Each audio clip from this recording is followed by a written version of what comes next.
Hi, everyone. I'm Brian Hanson, and I'm Vice President for Studies and Research here at the Chicago Council on Global Affairs.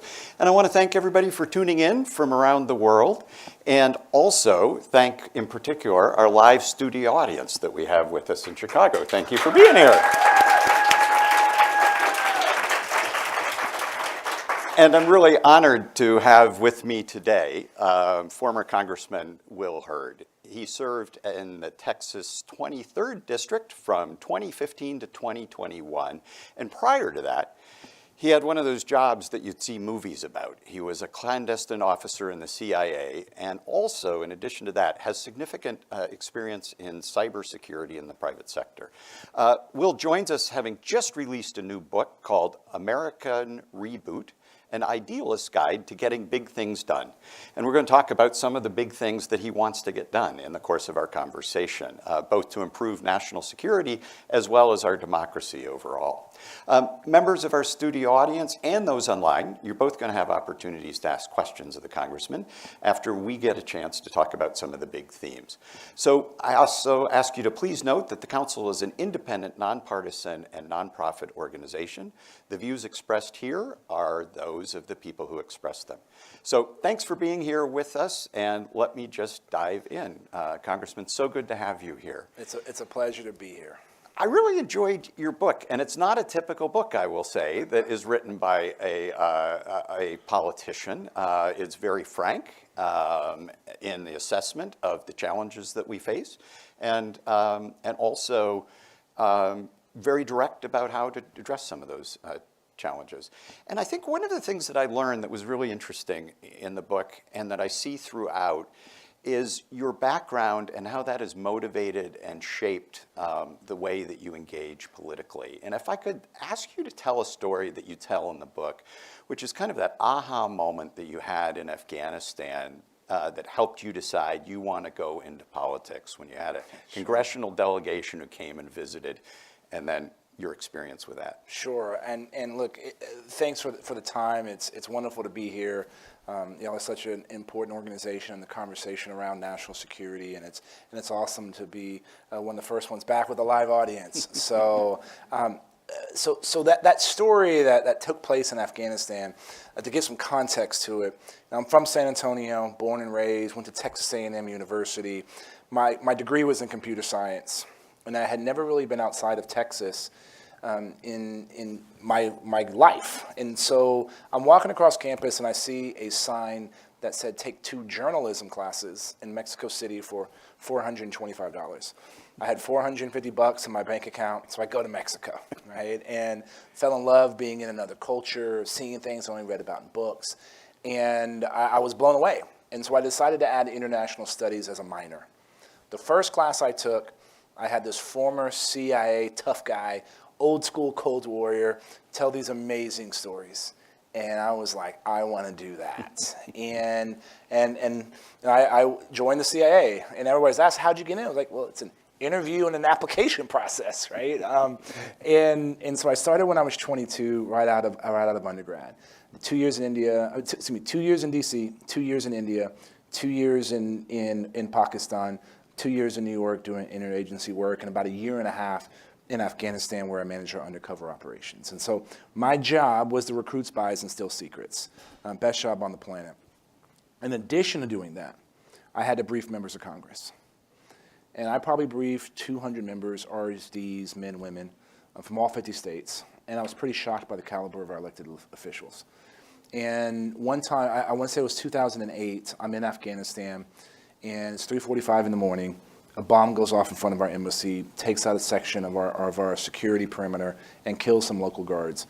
My unit was responsible for figuring out what happened that night. And we had conducted a couple dozen operations in a very short period of time. It's a lot, by the way. And we had a CODEL, a congressional delegation from HPSCI, the House Permanent Select Committee on Intelligence. These are the members of Congress responsible for civilian oversight of our intelligence organizations. And I walk in the briefing. Normally, you would be in business casual, right?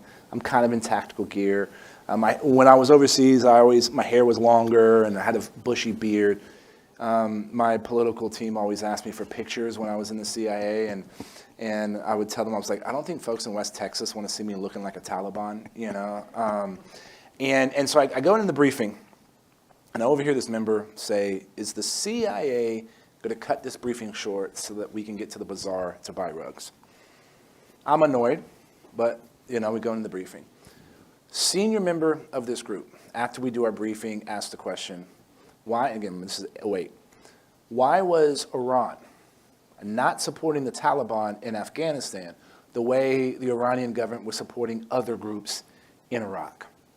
For a sophisticated crowd like this, and watching, everybody knows this is a kind of a mediocre question, but at least this individual got all the entities right. So I started explaining the Sunni-Shia divide. And that same member that asked the question goes, Will, what's the difference between a Sunni and a Shia? And I'm thinking he's getting ready to make a really inappropriate joke. And who am I to deny him that opportunity? And so I said, I don't know, Congressman, what's the difference? And I'm waiting to go, but bum, right? Face goes bright red. Didn't know that difference in Islam. And I was just horrified. And I always say it's okay for my brother not to know that difference because he sells cable in San Antonio, Texas.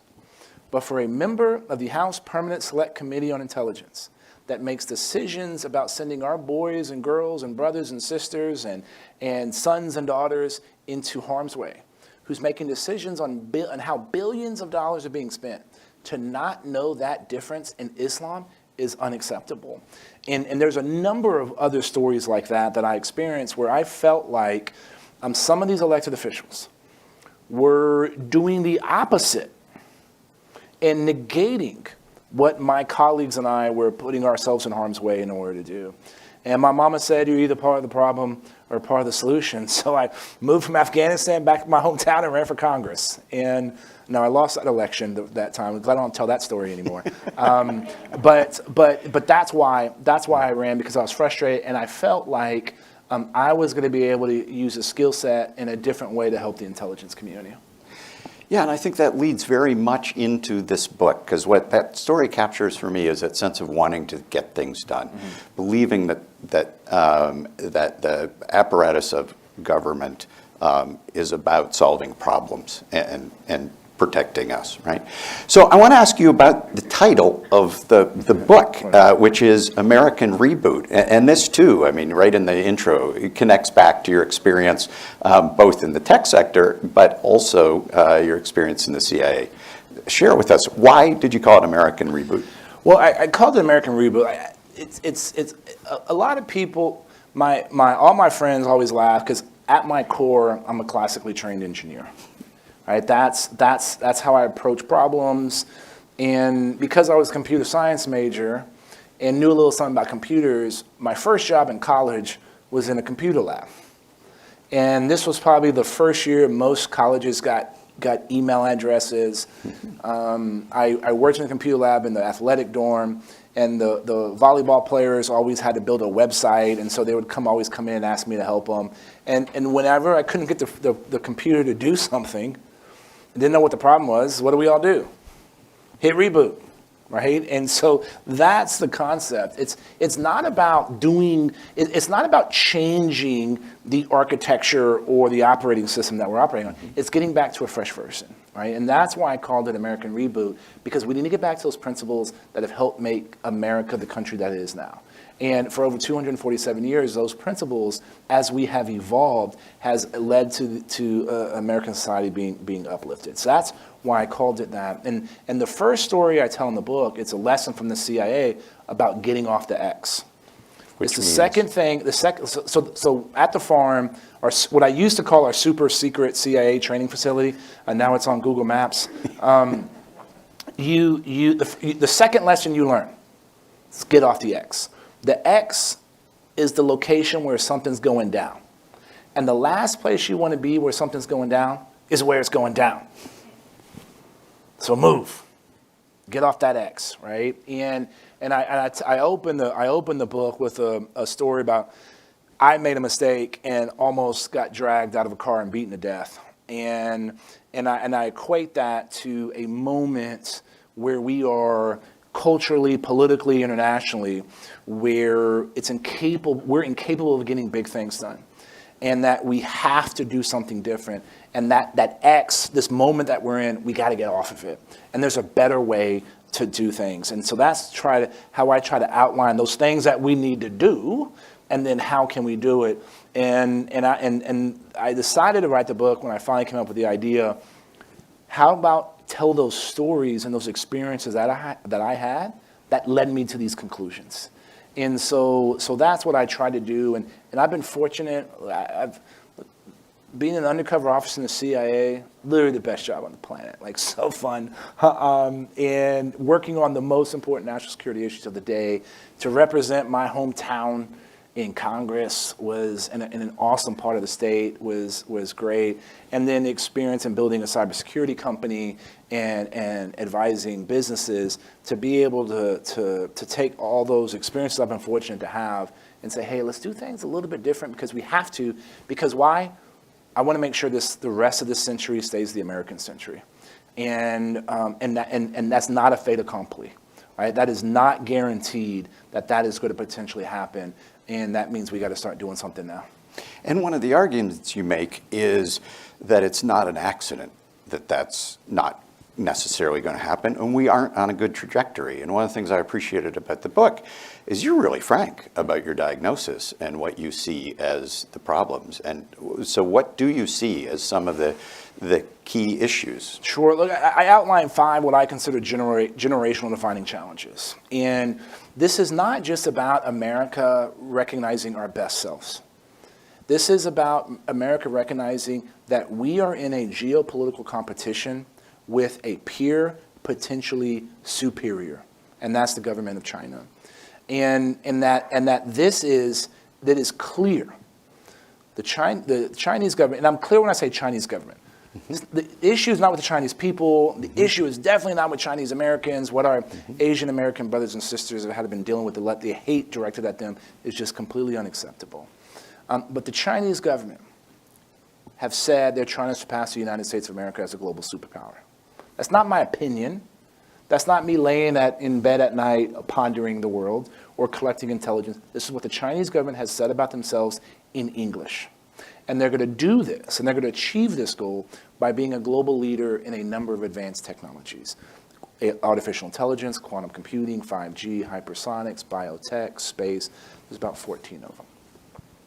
And so if we are going to be prepared to deal with some of these challenges, we have to be able to ask some very important questions and deal. What is the role of technology in the rest of society? What is the role of America in the rest of the world? What is the appropriate level of our GDP to be spending on healthcare? And what is the appropriate level of tax? Like, these are all important questions.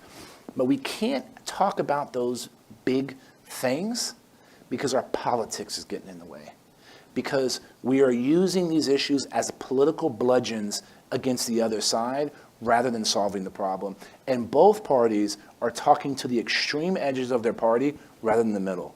The political continuum is no longer a line. It's a horseshoe. And the edges are closer to each other than they are to the middle. And because of how our district lines are drawn, 2 to 6% of the population is deciding 92% of the people that go to Washington, D.C. in the House of Representatives. That same logic applies in local competitions as well. And so we have to change the kinds of people we send to Washington, D.C. And yes, if I had a magic wand, I would design districts that were competitive. No more than +6 in either direction, meaning a district would be no more than 56% Republican or 56% Democrat. To me, that's a jump ball. But I don't have a magic wand, so what do we got to do? We need more people voting in primaries. And we also need leaders and people that are running for office that are willing to inspire people, not fearmonger. And so these are some of the issues that, I try to say, here's how I've come to these conclusions, and the math on all this is in the book, and then say, okay, here's how we get out of this mess. And one of the things I appreciate is you're frank about both parties, including your own party, the Republican Party. And you've got this really striking, chapter 3 is called, "Don't Be an Asshole, Racist, Misogynistic or homophobe. And this is like a letter to your Republican colleagues. That's really strong language. What do you mean by that? And what do other Republicans need to hear? I mean, don't be an a-hole, don't be a misogynist, don't be a homophobe, right? So I actually believe the people you should be most critical with and the most honest with are your family, your friends, people close to you. Why? Because you have something you can do about it. Mm-hmm. When I criticize the Democratic Party, they don't care what I think. They're not going to be like, oh, that Will guy, you know what he said? Maybe we should do things a little bit differently. That's not how it works. And so we should be hold that light to our own side to say, hey, we should be better, right? And I think part of this is something I learned when I was in the CIA. We hold ourselves to a higher standard because we're given a level of power and authority by the American people that we should recognize and use with a level of judiciousness. And so, yeah, I'm critical of my own party. And there are some, and what I would say by using all those phobes and don't be that, those are the people that get the most attention. The party itself is not that. Look, a black Republican would not have gotten elected in a 71% Latino district if the party actually, if voters and people actually viewed that way. But because we have people like that, that takes away from us being able to talk about the issues and the solutions that we have to solve some of these problems. And then also I talk about how I want a GOP that is based on our values. And one of the titles of a chapter is your audio and your video must match, meaning what you say needs to be reflected in what you actually do. And so you got to make decisions based on your values. And for me, why did I become a Republican? Because I believe in the formula that freedom leads to opportunity, opportunity leads to growth, growth leads to progress, right? And so if we look at these issues through that frame and we reflect those things and be ideologically consistent, then we can have some success.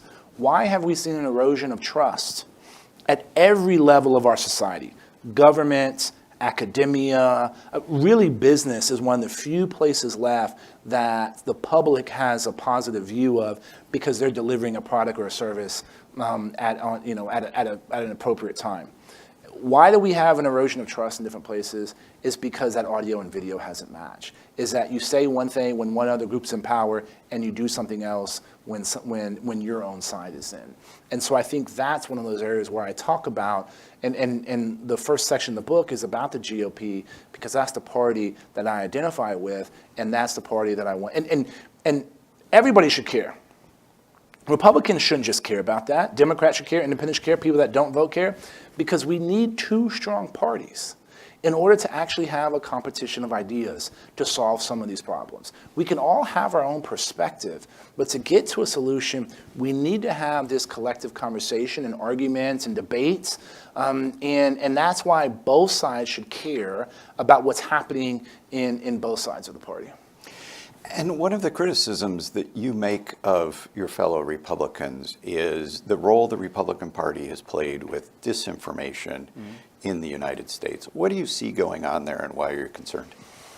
Look, I'm concerned because President Zelensky of Ukraine is not a Nazi.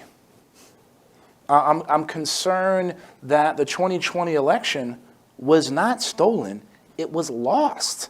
It was lost because Donald Trump was incapable of growing the Republican Party into new areas of voters and the largest area of voters, communities of color, women with a college degree in the suburbs, and people under the age of 35.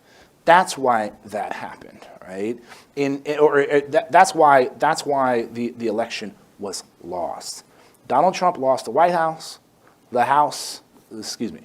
lost the House, the Senate, and the White House, right? Those things were not stolen. And until we get beyond that, we're going to have difficulties. Now, here's why it's tricky now. 2022, and this is not to be political, this is just an analysis here. 2022, Republicans are going to take the House back. That's almost an accepted truth.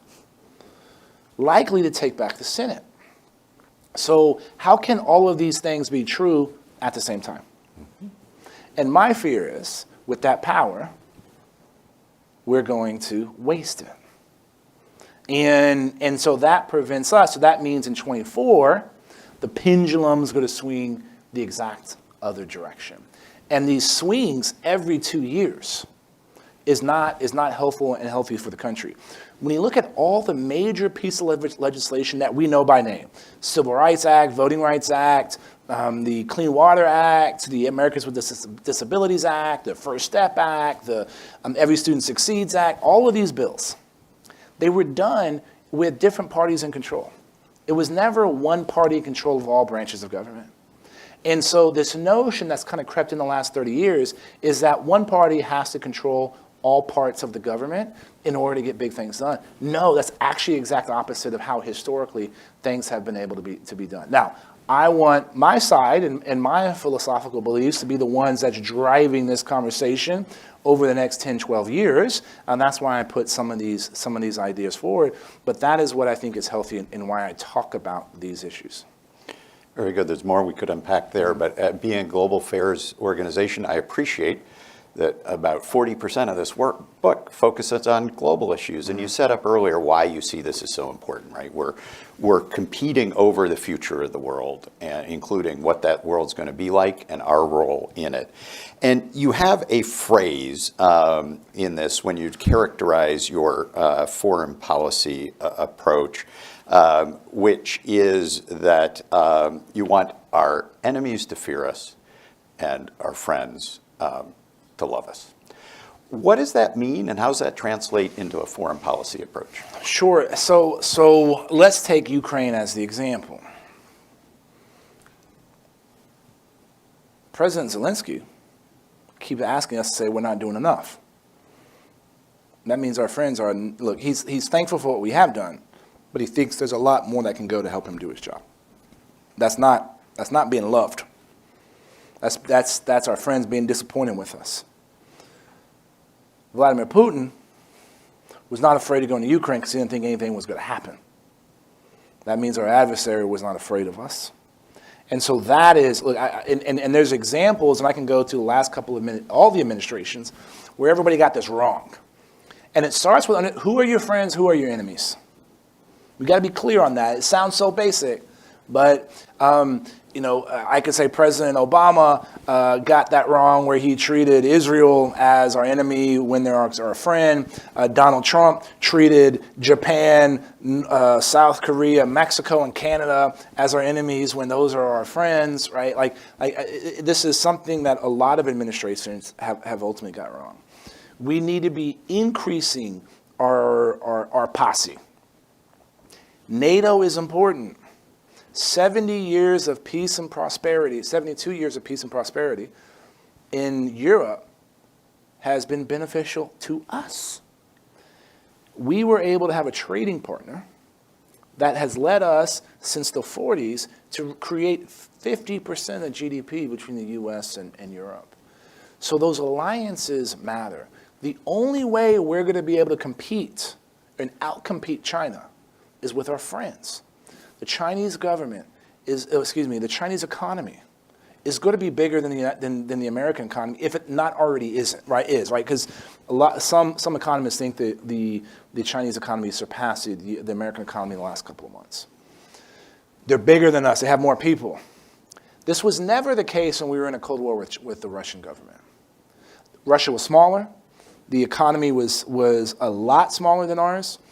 And the interconnections between our cultures and our economies were nowhere near what it is between us and China. Now, some people say, well, we got to be able to coexist with China. Yeah, of course, we should. We should be frenemies. And we're going to compete at some things, cooperate on others. I think an example of cooperation was actually North Korea at the beginning of the previous administration, where we worked with China to try to put Kim Jong-un and calm him down. And but if China is going to accept international rules, they need to play by those international rules.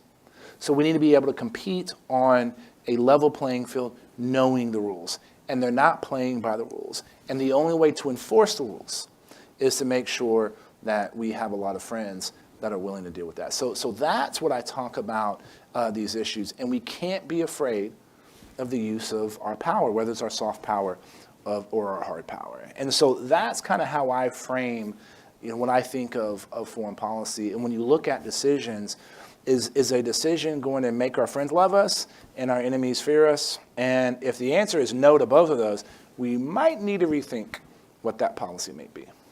So let me ask, as you use that frame, and you've talked about Ukraine a little bit, but what has the Biden administration got right in response to this war, and where are the things that you think they should be doing differently? So I would say the Biden administration, so one of the things I think the Biden administration has done well is when it comes to cybersecurity and some of the offensive stuff. Now this is not directly related to Ukraine, but it is. A lot of conversations going on, like everybody thought the Russians were going to do these cyber attacks, turn our lights off, do all those things. They didn't. Part of it was because back in December, Department of Homeland Security, CISA, the Cybersecurity and Infrastructure Security Agency was working with critical infrastructure providers to make sure we were ready for a potential attack. So I think all of those things were positive. I think one thing that was positive that President Biden's getting criticized for is his speech in Poland when he tried to talk about the conflict in between the democracies versus autocracies. Some people criticize him, saying that was too broad, he should have narrowed it. I think that framework is important because authoritarian governments are increasing. There's no question about that. Freedom House has done their Freedom Index, and for I want to say it's the last 14 years, you got to fact check me on that we've seen a decline of democracies in the world, right? That's a scary thing. So I think those are things that have gotten right. People talk about the sharing of intelligence. I would talk about that in a way of they're trying to engage in the information space in a positive way. I think some of the intelligence that we talked about as being shared is stuff that you share with your allies when there is a war. It's not necessarily unique. It's not stuff that would lead to the degradation of sources and methods. But I would say in the information space, that's right. But we should be sharing more equipment, heavy equipment with the Ukrainians, period, full stop. And yes, everybody said, well, that's going to lead to escalation. Well, in 2015, everybody said, if we send javelins to Ukraine, that's going to cause an escalation. December of this past year, we said, if we do sanctions, that's going to lead Vladimir Putin to actually invade Ukraine. If we give too much, if the Ukrainians start showing success on the battlefield, then the Russians are going to respond. The Russians have the ability to unleash further death and destruction on Ukraine. On a scale of 1 to 10, I would probably say in the last couple of days, they've gone up to a 6. It's a lot of room to go for that. And I think this conflict or this invasion has proven to us some of our assumptions on our adversaries and our allies have been wrong. For example? There was this question about how firm and strong the Western alliance was. Nobody would have thought that the German government, I try to explain to people what Germany did. German governments basically, it was almost like they went from having Ronald Reagan to Bernie Sanders. And then Bernie Sanders decided to double down on defense and ship weapons and change a history of military philosophy overnight. That's how significant that step was, and how the German government, a new German government, recognized the threat that Russia plays to stability within Europe, right? Nobody thought that was going to happen. Everybody thought that the Ukrainians were going to fold over 3 days. It's they pushed the Russians back in 2014. The Russians tried to go to Kyiv in 2014, and at a time when the Ukrainians were less prepared, with less equipment, with less support, they pushed the Russians back to, in essence, a line of control prior to the February 24th invasion. So those are some of the things that we got wrong. And so trying to expect, or trying to project or determine what the second, third, fourth, and fifth order of effects of our decision are going to do, we're going to get those wrong every time. So let's start with first principles. And that first principle to me in this conflict, prevent the slaughter of innocent lives. And there's more we can be doing in order to do that. And that's why I think heavy equipment, General Breedlove and Ambassador Volker talked about a humanitarian no-fly zone. There's a number of ways we can be doing things in order to help the Ukrainians to end this war themselves, because the longer this continues, the more pressure this puts on the Eastern European governments, because they're dealing with a population living with the threat of war. They're dealing with a population that the closer you are to Russia, the more the sanctions hurt. And then you're dealing with a humanitarian crisis that's growing every single day. That puts pressure on governments. And when those governments get that pressure, you're going to start seeing cracks within the Western alliance. And so this is why I think, and we have to be, will there be a response if we start getting more heavy weapons? Absolutely. But we got to be ready for that. And I think we are. Terrific. I'm going to go to questions in the room in just a second. I see people are standing there, which is great. I'll be there in a second. One last question before I let others in on the conversation. You talk about, the enemies fearing us and the friends loving us, and the complexity of the U.S.-China relationship. And if you just compare it to the Russian relationship, where the Europeans thought, getting energy from Russia is not a bad thing. We shouldn't worry about that mutual interdependence. Some people look at that and now look at the China relationship and say, how dependent should we be? We have this interconnected economy with them. What is the right balance there? How do you think about finding that balance? Because you're not talking about we should separate entirely and go into our respective kind of worlds like we did during the Cold War with the U.S. and the Soviet Union. So how do we navigate that? So what we should be doing is we've stopped engaging at a certain level at some of these international standard-setting bodies. And so when you look at some of these standards that are set on technologies, the Chinese government, Chinese diplomats have been super aggressive.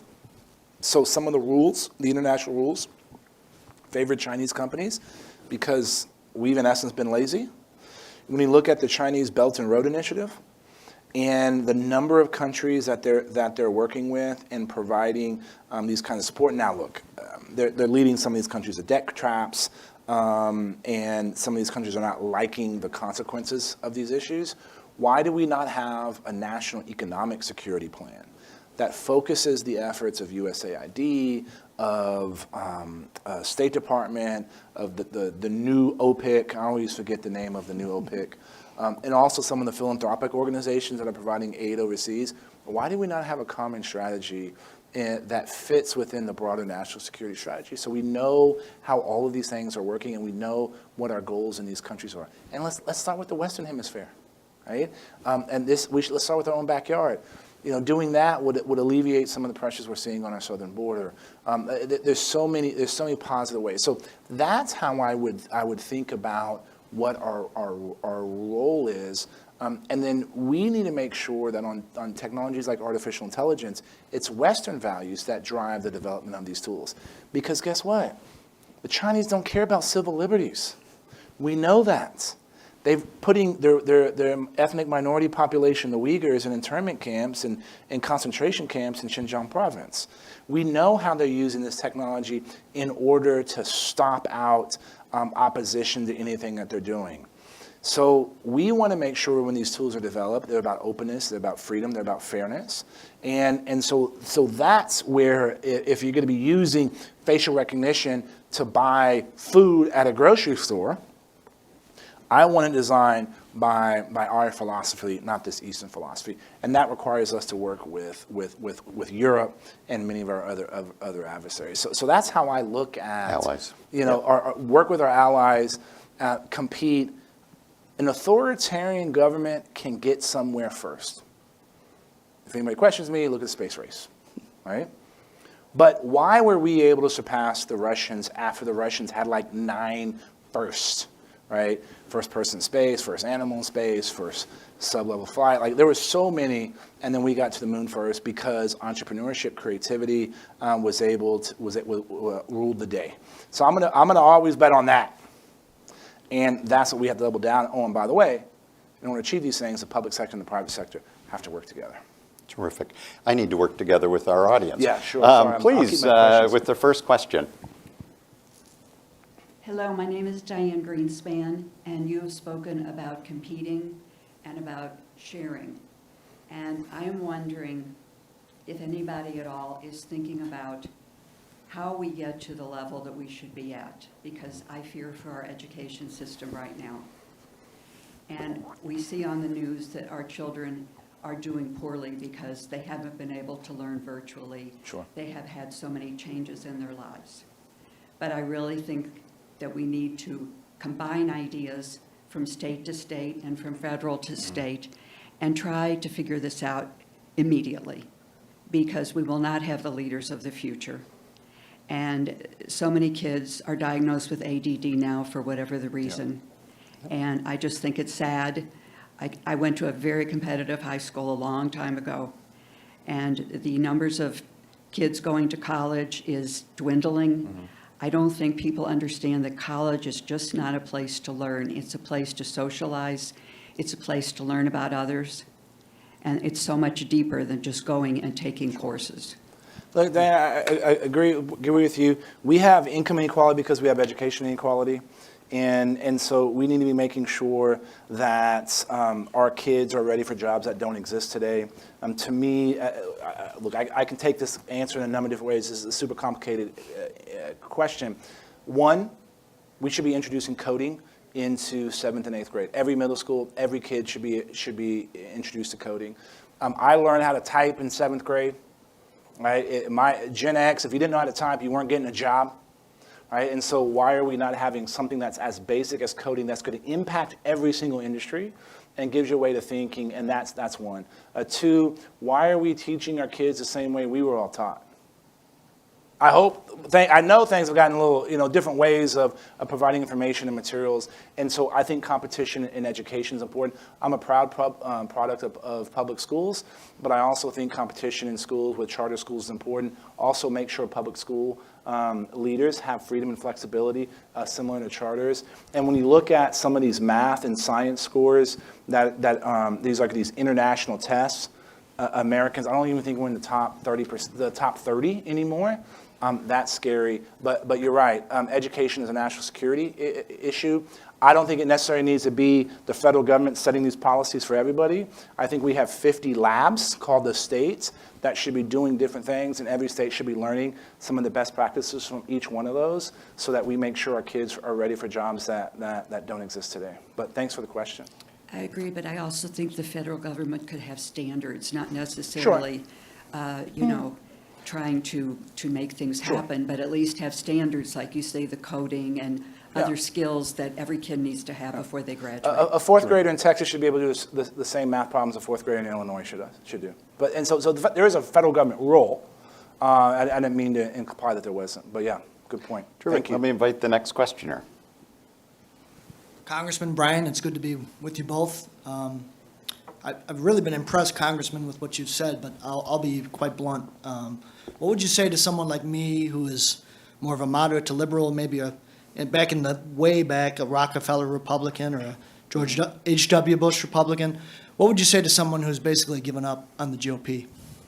What I would say is I understand and appreciate your frustration. But guess what? There's actually more people like you and I than not. The focus and attention is on what I consider the authoritarian wing of the Republican Party. A lot of people want to call it the Trump wing. I think that's too narrow, if I'm being honest. I think it's a broader this authoritarianism. And yes, when the House and the Senate get taken over when the House gets taken over by Republicans, that authoritarian wing will be the ones that kind of influence how things happen. But you're going to also see the non-authoritarian wing have successes as well. And so we need to make sure, how do you win elections? You win elections by IDing your voters and turning them out. And so for us, and most people like us, they're more concerned with putting food on their table, a roof over their head, and taking care of their families and ensuring that they're healthy, happy, and safe. They're not following politics like it's a professional sport. And so what I would say to someone like you, sorry, it's going to get worse before it gets better.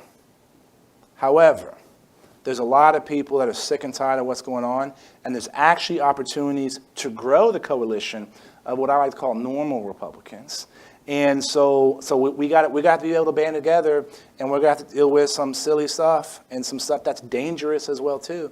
But we have to, because it's too important, because we need that competition from both parties, and we're going to have a better chance in trying to fix it on our side. Thank you.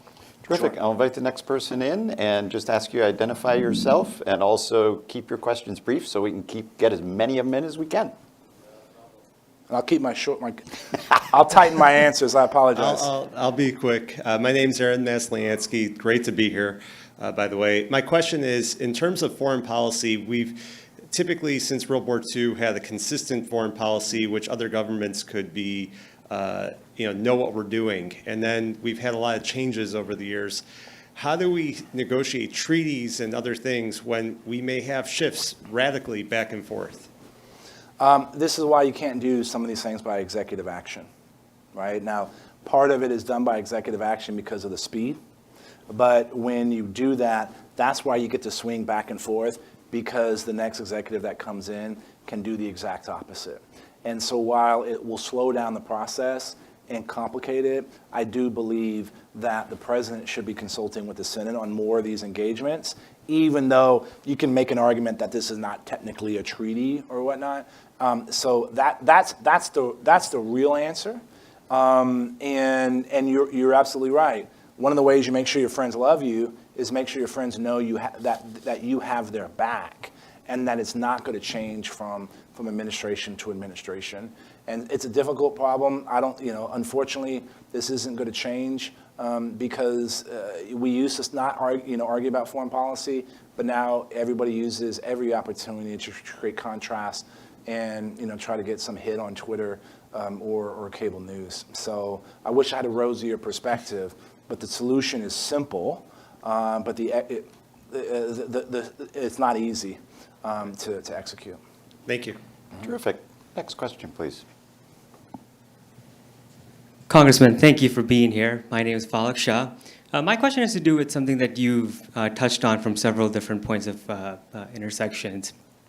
You've talked about authoritarianism on the rise, and you talked about we need our enemies to fear us, our allies to love us. Historically, our best friends have been other liberal democracies. But over the past several decades, we've seen the rise of illiberal democracies. Countries like India, Brazil, Hungary, Turkey, that were some forms of democracies that are no longer. What can we do to stem the tide? Do we continue working with them? What do we do? And is this a concern? It is a concern, and there's a whole other host of countries I'd probably put in there in the Middle East. And so why did we get to this point? We got to this point because we were afraid to be tough with our friends. And in some of those cases, we had an opportunity to do things in a quiet manner to help say, hey, precondition some of our support and help based on some of their outcomes. The more democracies there are, the more freedom we have, the better it is for everybody. And so this is a tricky issue. My fear is that the longer Ukraine goes on, and that the longer Russia is allowed to stay in Ukraine, you're going to see more Eastern Europe countries go the way of Hungary. And that's a problem. The fact that we're looking to Erdogan to negotiate a potential peace between Ukraine and Russia shows that our ability to engage with the rest of the world is difficult. This is a tough question, and it requires people in the foreign policy space that understand these complicated ideas. And it goes back to the earlier point, that if we had some consistency in our policy towards many of these countries, you may not see the problems that we're in now. Thank you. Mm-hmm. Terrific. Next questioner, please. Hi, my name is Tyrell Floyd, and my question is, we've tried strategic resets and the pivot to Asia a couple times now, and it's not quite stuck. So what is the actions the U.S. needs to do to make that pivot fully? Well, I don't know if we need a pivot, right? It's like we should be working. So What was the old trade agreement, the TPP. Paul Ryan negotiated the TPP, and then Donald Trump got elected, and everybody ripped it up. This was supposed to be working with our allies in Asia in order to counter China. We decided not to do it, and then what happened? The Chinese basically took the same agreement and signed it with all the people that we were going to sign it with against them, right? You can't make this stuff up. And so, look, what do we do is some of the things we've already talked about. Make sure we know who our friends are, work with our friends on issues that matter to us, focus on some of these things like technology, have our allies help us so we can move and develop these technologies faster than the Chinese government can do, hold the Chinese accountable at international organizations, which requires us to engage in these international organizations and not cry when something doesn't go our way and take our ball and run away. Those are a couple of steps. I also think that we need to empower our ambassadors in many of these countries. I think beginning with Bill Clinton, and I say Bill Clinton because I think this is when the speed of information, you were able to get more information and you can centralize decision-making in the White House. The fact that most of our foreign policy is decided in the White House and specific country strategies are decided at the White House, that slows down our foreign policy. We should be letting our ambassadors and giving them the power to make some of these decisions, and because we have to move at a certain speed. So I think those are some of the structural things that we can do to ensure that our foreign policy is augmenting what we're doing here domestically in order to make sure our economy stays the most important economy in the world. Thank you. Terrific. I understand we have two more questions, so I might ask is that if the two people could come up, ask their questions briefly, and then we'll let Congressman Hurd reply to both of them. Sure. Hi, Congressman Hurd. My name is Greg Samos, and I pretty much agree with all of your primary objectives in terms of American reboot. I was just wondering how you think that would impact our U.S. economy, given all of the inflation that we've seen with current goods and services after COVID, and especially now the Ukraine crisis, but also what that also means in terms of our friends and enemies, in terms of making them love us or hate us or fear us, and what that means to them in terms of our integrity. Look, our economy is, all these things are going to ultimately help our economy. Oh, sorry, we're going to wait to the second. Yeah, Look at the second thank you. question. I'll Yeah, answer it let's again. grab the Yeah. second No question. worries. Thank you. Thank you, Congressman. My name is Alex Louie. I wanted to ask, I guess, with the increased utilization and adoption of alternative currencies, crypto, obviously, how do we see that impacting the U.S. dollar, and how do we preserve its reserve currency status? Thanks. Economy and crypto. Crypto, it's going to be more of a digital currency. No central banker is going to allow something that comes along, takes a tool out of their toolkit to address the economy. And so I think you're going to start seeing the infrastructure that the technologies around cryptocurrency, blockchain being the primary one, that you could see that can be used to streamline how we move currencies, right? And so this notion that there's going to be one universal cryptocurrency that everybody's going to use, I think that ship has ultimately sailed. But it's the underlying technologies that allow us to do payments quicker, allow people to, it actually helps in some of the developing world to get rid of corruption and things like that.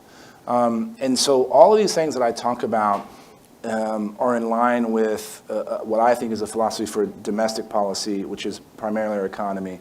Empower people, not the government. I want y'all making decisions on the kind of health care that you get. I want y'all making the kinds of decisions of education you should receive. Y'all should be making decisions on the kinds of businesses you want to build and the kind of people that you want to power those businesses. And so, but foreign policy is not foreign. And our foreign policy should be used to support some of the engine, this economic engine that we've created here in the United States. So all of these things, in my opinion, are ultimately compatible for, and it's about making sure our economy stays the most important economy.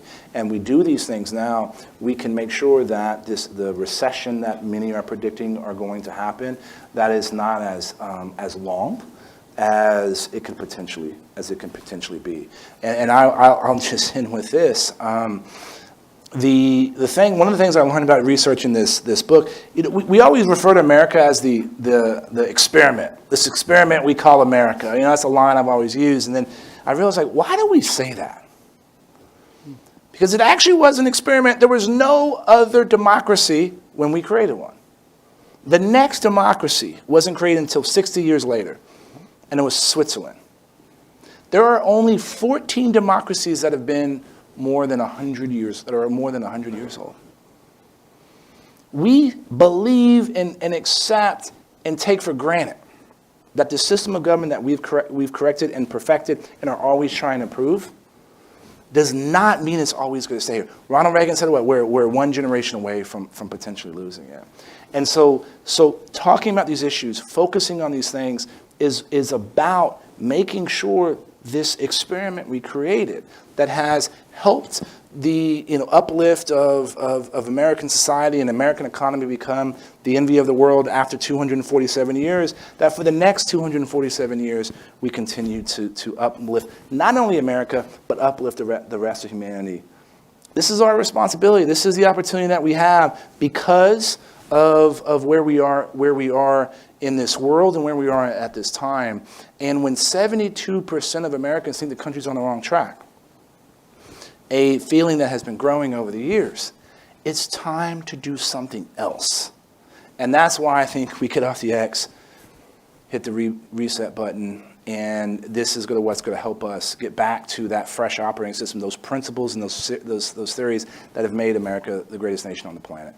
We've been exceptional. We've become an exceptional nation, not because of what we have taken, but because of what we have given. And when we remember that, we operate at our best, and we're going to continue to make sure that we're the envy of the world.